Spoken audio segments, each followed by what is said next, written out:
السلام علیکم ورحمۃ اللہ وبرکاتہ۔ میں محمد فاروق دی اسمارٹ اسکول سر سید احمد خان کیمپسز سے آپ سے مخاطب ہوں۔ پیارے بچوں، آج ہم موضوعاتی مطالعے کا دوسرا سبق اللہ تعالیٰ اور اس کے رسول صلی اللہ علیہ وسلم کی محبت و اطاعت پڑھیں گے۔ سب سے پہلے ہم اس سبق کی مکمل ریڈنگ کر لیتے ہیں، مکمل دورہی کر لیتے ہیں، اور پھر اس کے بعد اس سبق کے اندر جو مشقی کوشچن آنسر ہوں گے اس کو بعد میں حل کریں گے۔ اللہ تعالیٰ اور اس کے رسول صلی اللہ علیہ وسلم کی محبت و اطاعت آپ کی کتاب میں 99 پیج ہے، اس پر یہ موجود ہے۔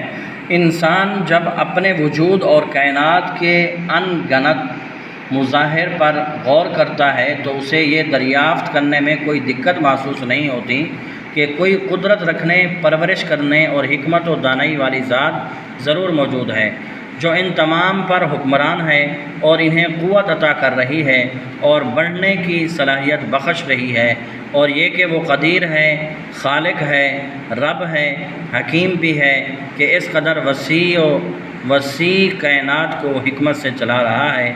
انسان سوچتا ہے کہ جب ایک کرسی، ایک میز اور ایک مٹی کا پیالہ بھی بغیر کسی بنانے والے کے تیار نہیں ہوتا، تو یہ زمین، یہ آسمان، یہ چاند، یہ سورج، یہ انسان اور اس کے وجود میں یہ بے شمار قوتیں بھی تو کسی خالق کی قدرت، رحمت اور حکمت سے پیدا ہوئی ہوں گی۔ یہ قدرت اور حکمت اس کے وجود کے لیے دلیل بھی ہے، اور اس کو تسلیم کرنے سے حیات انسانی اور وجود کائنات کا درست ادراک بھی حاصل ہوتا ہے۔ یہ اللہ تعالیٰ کی ذات ہی ہے جس کی تخلیق کے جلوے ہر جگہ نمایاں ہیں۔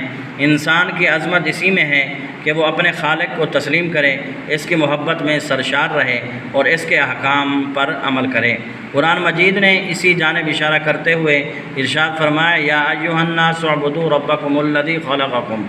ترجمہ، اے لوگو اپنے اس رب کی عبادت کرو جس نے تم کو پیدا کیا۔ اب عبادت اور بندگی کا تقاضا ہے کہ پیدا اس نے کیا تو حکم بھی اسی کا مانو، آنکھ اس نے دی تو اس کی رضا کے مطابق دیکھو، کان اس نے عطا کیے تو اس کے فرمان کے مطابق سننے کی عادت ڈالو، سوچنے کی قوت اس پروردگار کی ہی عطا کردہ ہے، تو ہر لمحہ اس کی ذات، قدرت اور اس کے احکام پر غور کرو۔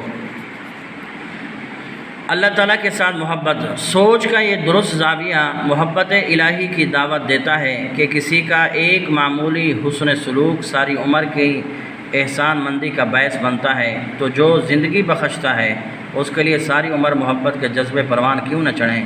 اسی لیے فرمایا کہ والذین آمنوا اشد حبا للہ، جو لوگ ایمان لے آئے وہ اللہ تعالیٰ سے بہت محبت کرنے والے ہیں۔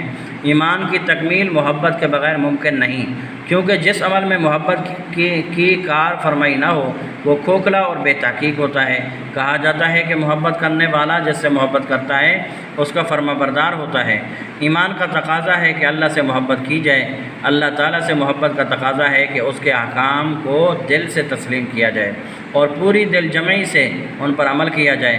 اللہ تعالیٰ کی رحمت ہے کہ اس نے ہر دور میں انسان کی رہنمائی کے لیے انبیاء کرام علیہم السلام مبعوث فرمائے اور ان پاک لوگوں کو اپنے احکام کتابوں یا صحیفوں کی شکل میں عطا فرمائے۔ ہمارے نبی حضرت محمد صلی اللہ علیہ وسلم اس سلسلہ ہدایت کے آخری پیغمبر ہیں، اور قرآن مجید جو آپ صلی اللہ علیہ وسلم پر نازل کیا گیا دائمی ہدایت کی کتاب ہے، انسان کی فلاح کے لیے آخری پیغام عمل ہے جس پر عمل پیرا ہو کر دنیا میں کامیابی اور آخرت میں نجات حاصل کی جا سکتی ہے۔ دوسری چیز، رسول اللہ صلی اللہ علیہ وسلم کے ساتھ محبت۔ رسول اللہ صلی اللہ علیہ وسلم کی محبت بھی ایمان کا تقاضا ہے۔ قرآن مجید نے اس محبت کا ذکر کیا ہے، ارشاد ہوا النبی اولیٰ بالمؤمنین من انفسہم۔ ترجمہ، نبی اکرم صلی اللہ علیہ وسلم مومنوں کے لیے ان کی اپنی جانوں سے بھی زیادہ محبوب ہیں۔ مومنوں کی جان اور رسول اللہ صلی اللہ علیہ وسلم کی محبت و اطاعت میں انتخاب کرنا پڑے تو مومنوں کو جان دے کر بھی محبت کا رشتہ برقرار رکھنا چاہیے۔ پھر ارشاد ہوا لا تقدموا بین یدی اللہ ورسولہ واتقوا اللہ۔ ترجمہ، اللہ تعالیٰ اور اس کے رسول صلی اللہ علیہ وسلم سے آگے نہ بڑھو، اللہ تعالیٰ سے ڈرتے رہو گفتگو میں سلیقہ، عمل میں مطابقت اور رویوں میں اطاعت پیدا ہوگی تو تقویٰ کا حق ادا ہوگا۔ اس لیے ضروری ہے کہ اللہ تعالیٰ کے احکام اور رسول اکرم صلی اللہ علیہ وسلم کے ارشادات جاننے کی کوشش کی جائے۔ نبی اکرم صلی اللہ علیہ وسلم کا ارشاد ہے، لا یؤمن احدکم حتی اکون احب الیہ من والدہ وولدہ والناس اجمعین، تم میں سے کوئی ایمان والا اس وقت تک نہیں ہو سکتا جب تک میں اسے اپنے آباء و اولاد اور تمام لوگوں سے زیادہ محبوب نہ بن جاؤں۔ یعنی حدیث میں یہ فرمایا گیا کہ تم میں سے کوئی ایمان والا اس وقت تک نہیں ہو سکتا، یعنی کامل ایمان والا نہیں ہو سکتا جب تک میں اسے اپنے آباء و اولاد اور تمام لوگوں سے زیادہ محبوب نہ ہو جاؤں۔ پھر فرمایا، لا یؤمن احدکم حتی یکون ہواہ تبعا لما جئت بہ، تم میں سے کوئی اس وقت تک ایمان والا نہیں ہو سکتا جب تک اس کی خواہشات ان احکام کے تابع نہ ہو جائیں جو میں لایا ہوں، یعنی میری تعلیمات کے مطابق وہ زندگی بسر کرے گا تو وہ کامل ایمان والا ہوگا۔ تو اس سے معلوم یہ ہوا کہ محبت کا تقاضا ہے اللہ تعالیٰ اور رسول اللہ صلی اللہ علیہ وسلم سے محبت میں کوئی اور شریک نہ ہو۔ رسول اللہ صلی اللہ علیہ وسلم کی محبت تمام رشتوں اور تمام تعلقات سے بڑھ کر ہو۔ رسول اللہ صلی اللہ علیہ وسلم سے محبت کا لازمی نتیجہ یہ ہو کہ آپ صلی اللہ علیہ وسلم کے ارشادات کو تمام ذاتی پسند ناپسند پر ترجیح حاصل ہو۔ اسی کے بارے میں قرآن مجید میں اللہ تعالیٰ نے ارشاد فرمایا، اطیعوا اللہ و اطیعوا الرسول ولا تبطلوا اعمالکم۔ ترجمہ، اللہ تعالیٰ اور اس کے رسول صلی اللہ علیہ وسلم کی اطاعت کرو اور اپنے اعمال ضائع نہ کرو، یعنی اطاعت کے بغیر اعمال ضائع ہوتے ہیں۔ تو اس آیت میں یہ فرمایا گیا کہ اللہ اور اس کے رسول کی اطاعت سے انسان کو جو ہے نا اس اعمال کا اجر ملتا ہے، اور اگر وہ اللہ اور اس کے رسول کے علاوہ کے دوسروں کے طریقے کے اوپر چلے گا تو اس کا عمل ضائع ہے اور اس کا عمل اللہ کے ہاں قابل قبول نہیں ہے۔ اطاعت، اللہ تعالیٰ سے محبت کا دعویٰ تو کیا جا سکتا ہے، مگر اس کا ثبوت کیسے دیا جائے، یہ سوال ہر انسان کے ذہن میں پیدا ہوگا۔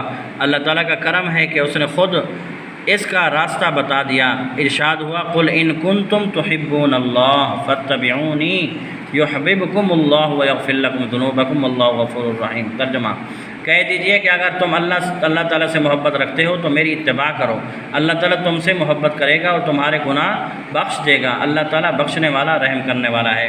تو محبت الہی اسوہ رسول صلی اللہ علیہ وسلم کی پیروی ہی کا نام ہے۔ اطاعت میں مکمل خود سپردگی درکار ہوتی ہے۔ ظاہری عمل کے پیچھے دلی چاہت اور قلبی میلان ضرور ہوتا ہے، وگرنہ یہ عمل منافقت بن جاتا ہے۔ اس لیے اس پر متنبہ فرماتے ہوئے ارشاد فرمایا، فلا وربک لا یؤمنون حتی یحکموک فیما شجر بینہم ثم لا یجدوا فی انفسہم حرجا مما قضیت ویسلموا تسلیما۔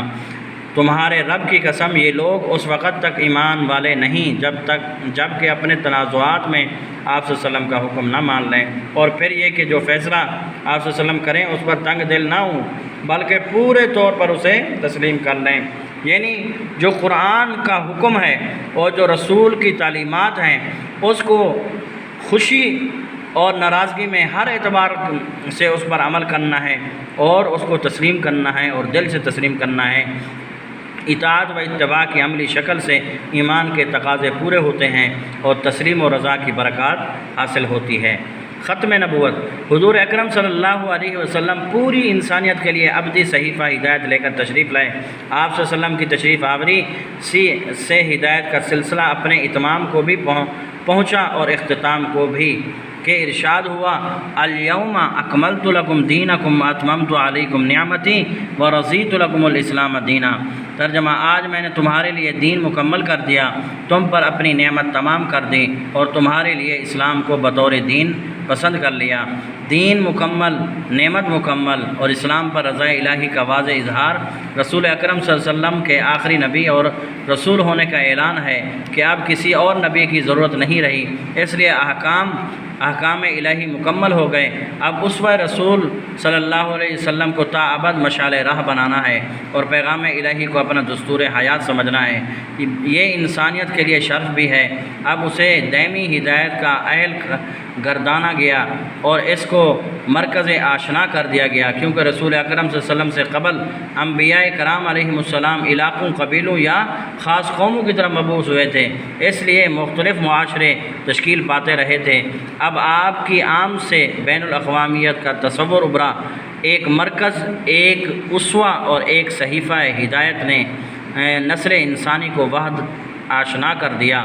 قرآن مجید میں ارشاد ہے، قُلْ يَا أَيُّهَا النَّاسُ إِنِّي رَسُولُ اللَّهِ إِلَيْكُمْ جَمِيعًا، فرما دیجیے اے لوگو میں تم سب کی طرف سے اللہ کا رسول بن کر آیا ہوں۔